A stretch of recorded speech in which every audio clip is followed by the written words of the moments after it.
Hello, everyone, and welcome back to the Science of Superpowers. So glad you could join us again. We are going to have an amazing episode today, and this is all part of our celebration of the men of co-creation. That's right, the Superpower Network celebrates the men of co-creation, men who've dedicated their existence to the pursuit of something beyond themselves in areas like science, business, medicine, personal development, religion, family, relationship, and many others. These men have stepped up and said yes to co-creating a world that aims to inspire all of us. Thank you for modeling character and honorable pursuits. We love you, love each other. And today's guest is an absolutely exemplary example of such a man. And I'm very excited to introduce him to you here. So we're going to activate our superpowers right here, because here pretty soon we are going to be talking all about uplifting humanity. So here we go. Ready? You know the practice. I am Tonya Dawn Recla, and I have superpowers. Your turn. I am Jensen, and I've got superpower. Yes, brilliant. Very fun. All right, folks. So we are going to jump into this conversation, and Les Jensen for sure has superpowers. He is the founder of New Human Living, right? Inspiring all of us into that. And actually, Les, I have it right here. Look it. Woohoo! Yes, yes, yes. So we were awarded as the humanitarian award for last year through Les's organization. Huge honor. It was so beautiful to receive that, and it really spoke to Les, where your heart and your soul are, and I love that you're part of this men of co-creation. So what does it mean to you to be part of co-creation? What's that look like for you?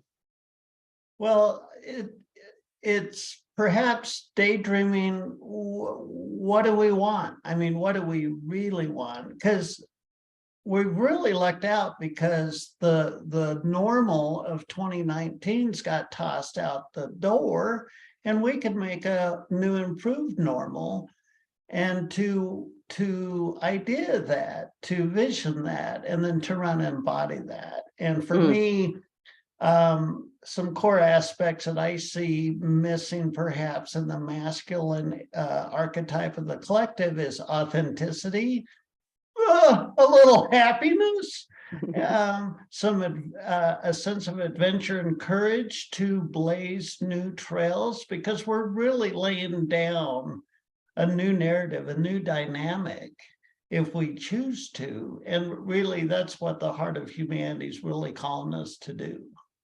I think so too. And we talked before. If you recognize that voice, folks, Les was on the show. He's a very favorite here at the network, and he was on my show with transformational antenna theory. That's where we really connected in our past when it comes to the energetics of situations. And I love that you work that into this element of co-creation and the awareness that we're so much more when we're together than just simply what it appears, right? There are so many elements exchanging here.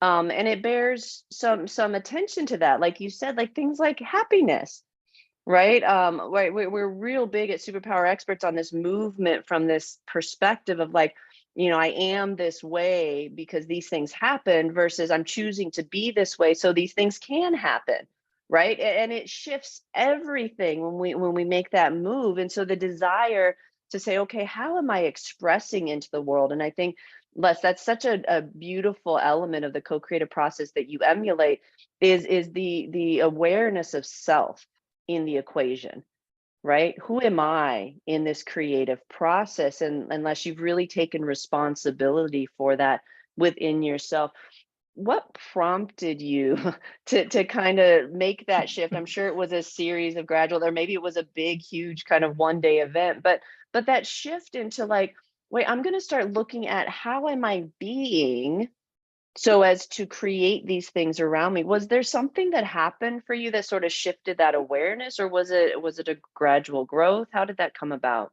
Sure. Well, I tried to avoid it as long as I could. And Don't then we all? and then the cosmic 2x4 cracked me upside of the head. That was like 25 years ago. And I really dropped into a perpetual reflection of myself, to really look at and get to know the authentic idea of who I am, and when I look at the collective, when I look at the masculine, we've been suffering from perhaps testosterone overdose or ego overdose. And the masculine, the patriarchal model, which has been in place across thousands of years, really doesn't serve our hearts. And if the element of love isn't really front and center, I don't think we can sustain whatever we dream up. But if it doesn't have that love element, I don't think it'll be sustainable long term. And so I really look at the mechanics of love within the individual persona and how that relates to a collective narrative.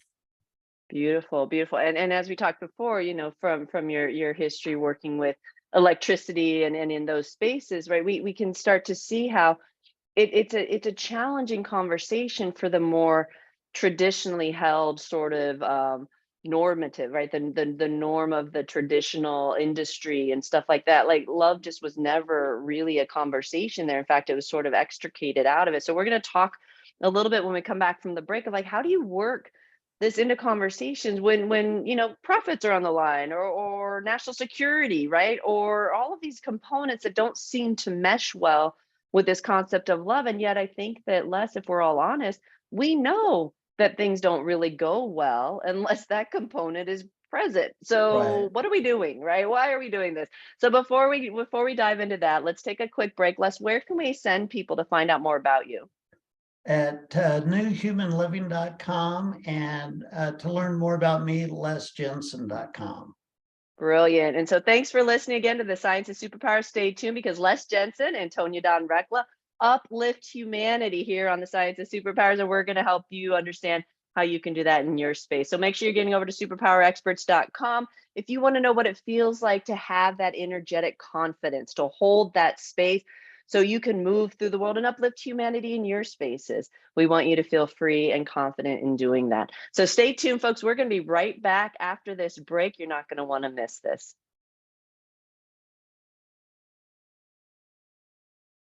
Awesome. We're back, folks. You're listening to the Science of Superpowers. Les Jensen's here, and we're talking all about uplifting humanity. And before the break, we discussed that there are some energetics involved with this. There are some components involved with this, and there is love involved. If we don't believe ourselves to be capable of love, to be lovable, to be loving, to want love, to have that component element present, or maybe love is too much of a stretch for you. It sounds too hard to connect into that. Maybe you haven't had the best relationship with that word. And so perhaps we can look at something even like, what would it look like if we were content? What would it look like if we felt some sort of connectivity with each other? What would it look like if we could see each other and say, I don't know that I really want to hurt you, actually. Like, I don't know that I want to say those things that are coming out of my mouth. They just kind of come out, right? Or I throw off that post and aha, I feel better, but then I don't, right? But we do it. We keep doing it. And some of it is we're conditioned in environments that where it's not real normalized to say, oh, that doesn't feel very good, or kind of hurts my feelings, right? A counterintelligence agent, right? First of all, you don't even talk about yourself. If you do, you're probably in the wrong profession. And secondly, you certainly don't talk about your feelings, right? That's absurd. And unless I'm sure we all have a ton of examples of that. So how do you encourage people, and let's say men in particular, in celebration of the co-creation here? And then it's tough how we've normalized masculinity. How do you carve spaces for yourselves in those conversations where love can be present? Well, that's a good question. For myself, I didn't know so much about my relationship with my emotions. And I mean, I did not know how postured I was, how perhaps my ego was a little bit spooked at the notion of connecting with my feelings. And so as a result of that, unconsciously, I would keep everything superficial. I would keep everything predictable. My ego wanted to make choices where I knew what the outcome was going to be, because I was afraid that if I if I had to venture off into emotions I wasn't familiar with, that I wouldn't know what the outcome is. And I know that's easy to say, and there might be those of you that are saying, I've gone through the ringer with emotions. I'm kind of tired of that. But to heal our relationship with our emotions, a lot of times it can just take a pause before we drop into reaction. So often we have this perpetual experience with our emotions because of our mind. The emotions themselves have no motive. The emotions are indifferent. The feeling themselves do not have an expected reaction. It's our mind. It's our mind that creates our problem with our emotions. And so when you feel emotions that you would prefer to avoid, just to be present with them and allow them to be felt and released in the moment and break that reactive pattern. And I know it can feel a little intimidating and perhaps a little spooky, but over time, your emotions turn out to be one of your best allies, because your emotions are just messengers. They're real-time messengers in the moment, giving you cues and clues about what you can choose in the moment to keep yourself congruent with who you really are. Beautiful, beautifully said. I love the simplicity of that, folks. The steps are easy to follow. It's what we fear will happen that makes it seem so incredibly daunting, as those waves come over you and they feel like waves, right? It's like there's a vibrational sensation of energetics that comes through. And to Les's point, the interpretation of them is what creates a lot of our angst. When we can ride those waves, not only do they become your best friends, it is the most rich and delicious experience of life that you can ever imagine. To be fully present in the most, we'll say, sensual of ways at the sensory level, right? We aim for sensational existences, right? Total satiation of all sensory perceptors in every moment. Are you kidding me? Hello, I'll take two, right? Like, and then Yeah, I'm gonna need to take a break after. Like, that's the feeling, right? I remember Stealing Fire, that book, if you're familiar with it. In there, they had interviewed or talked about or referenced, I don't want to mess it all up. But what I took from it was that there was a monk who was questioned about abstinence. Like, what? How could you be celibate? Like, how is this like how do you do this? And he's like, pretty much a constant orgasm, like, all the time. Like, and again, that's my paraphrase. That's how it right. sounded in my mind. I'm sure it Yeah, was much more eloquent and probably even a little more religious than that. But in my world, it translated to like a constant orgasm. And if you're honest, like, that's the fear, right? Like, we got some really, really acute sensory perceptors. And then when those babies are firing, it's like, whoa, buddy, right? Like, we're feeling everything. And that's what we mean by superpowers, folks. And it's coming whether we want to admit it or not. We're feeling it whether we want to admit it or not. We're in the experience, even if we want to ignore it. So take Les's advice. And if you're not in the process of like feeling even your emotions, folks, you've got a ways to go. This is like you just got to get good with it. And it's tough. Sometimes it leads us to, I don't know, tear up. And oh my gosh, that's embarrassing. What's someone going to think? That's so blah, blah, blah, blah, blah. No, they already know. If you're sitting there bottled up, all it's saying is I'm totally out of control. I can't be trusted. I'm not in management of myself, right? You're better off standing there going, whoa, whew, that just came through. Those are tears. Wow, I'm absolutely in the experience of sadness right now. You may not even know why, right? But our fumblings about to hide it often create the angst and create the challenges and create a life that we don't really want because people don't know us. They can't connect with us, right? There's no realness because we're in a constant program, or our avatars are pretending to be something that they're not. There's an element of realness that I swear people don't recognize anymore, right? Where you take that breath and you go, whew, and you just land in your body, in you. That's home, folks. That's you. And from there, all kinds of miraculous things happen. And so, Les, the work that you've done, right? These paths that you've pursued, and I've heard a lot of your stories as to how those have come about and why, and sort of these constant questions. What I love is your willingness to ask the questions and then follow the quest that continues to unfold in front of you.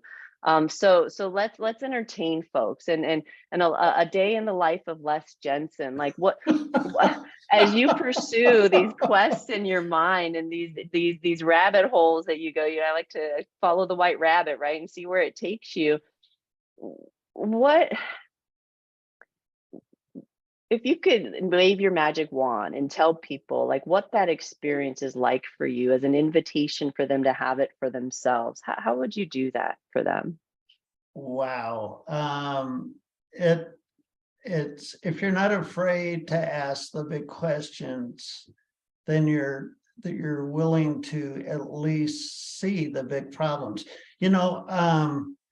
I was going to use an example of anger, but actually in the last couple of months of last year, I bumped up against pain, just raw, solid, intense pain. Now, when we think about anger in the masculine archetype, there's road rage or rage in and of itself, perhaps a sense of hopelessness, and an emotional event of anger or pain is an immense amount of energy that really intimidates us, and we want to shut it down. And I realized recently that pain or anger, pick one, is such an uncomfortable feeling. But the reason that is that we don't process it as we go along, and we accumulate and accumulate. And then when we have it, it's this very intense event. I'm trying to understand the mechanism of these things in a healthy dynamic, which might not be modeled completely on this planet yet. But the idea of having them momentary events where we release them and we don't accumulate, and we always come down to a baseline of close to zero. And so we take the energy out of them. And the way we do that is we heal our relationship with them. I mean, how many times, your kid falls down, and who hasn't been told suck it up or, whatnot. And we form this galvanized polarity, this avoidance really. And that's what gets it to accumulate in our psyche.